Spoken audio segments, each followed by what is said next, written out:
Hello guys and welcome back to another video. Today we're going to be talking about TikTok keyboard companies. Now with the rise of TikTok came the rise of TikTok keyboard creators and TikTok keyboard companies.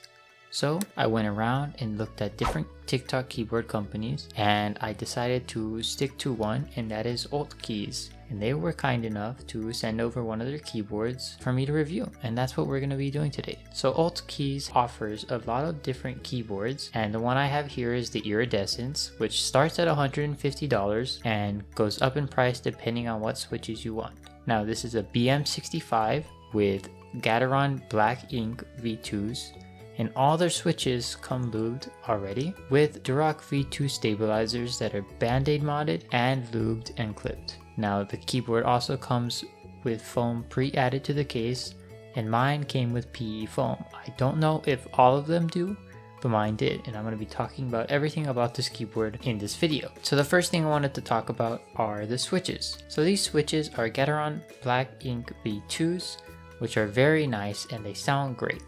The one problem I had was that these particular ones lubed by Ultkeys themselves were on the over lube side of things. So you know, when you over lube a switch, they can become more mushy and they don't feel as great as, you know, a properly lubed switch. And over lubing a lot of the switches means you have a higher margin of error for inconsistent lubing, and that is one thing that these switches do have. So some are lubed very nicely and others are over lubed. So I think going forward, Ultkeys should work on their lubing, and I think a little goes a long way when it comes to switch lubing.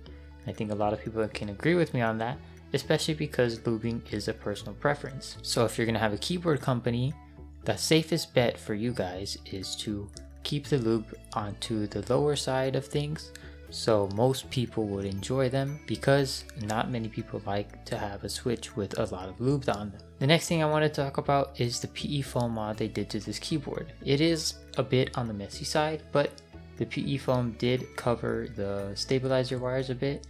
If I remember correctly, it did say online in videos I watched that if you put PE foam on the stabilizer or stabilizer housing covering and it's on the wire, the stabilizer can feel a bit mushy, and that is the case for the stabilizers. So I did a little cutting around the stabilizers to the best of my ability to get rid of that. But I think going forward, if you're going to be doing a PE foam mod, you should definitely make indentations and cutouts where the stabilizers will go with some scissors before you install the PE foam mod. Other than that, these stabilizers were tuned pretty well. I only had to add a little bit more syringe lubing to the spacebar. But yeah, the other stabilizers were pretty well done in my opinion. And I think the last thing I wanted to talk about was the foam inside the keyboard. I think going forward, you should try to get a 1/16 inch pad of neoprene foam that you can find on Amazon, and they sell them in bulk for cheap, so it's good for multiple keyboards when you guys build more in the future. And I think having this instead of the foam that they added inside the keyboard would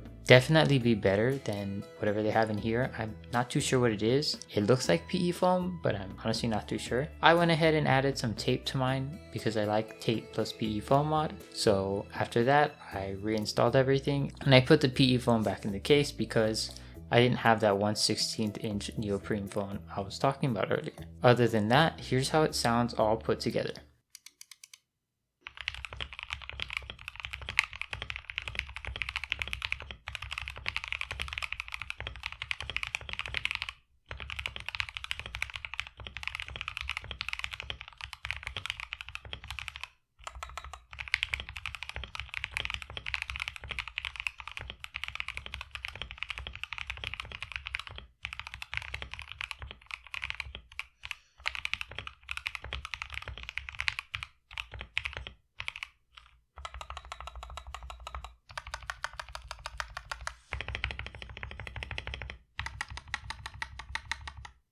Sound wise, I think it sounds great. You know, it sounds very low and deep. sort of on the thockier side, I guess you could say, but also has a little pop to it. But like I said, the only drawback that I have to this keyboard is the overlooping of the switches. If I had to give this keyboard a letter grade, I think I would give it a B. I didn't really have any problems with the switches except for one had a bent pin. So just recheck the switch pins just to make sure that not all of them are bent in any way, shape, or form. The PE foam mod was semi done incorrectly and the switches were overlooped, but other than that, the keyboard build was pretty good. You know, the stabilizers were tuned correctly and I had no problems with that, which is the main factor that I was looking for this keyboard, and they did a really good job with that. So like I said, I give them a B, and if you did want to buy this keyboard, I'll be leaving a link to it in the description below. But other than that, let me know what you think about it in the comments down below, and I'll see you guys in the next video. Peace.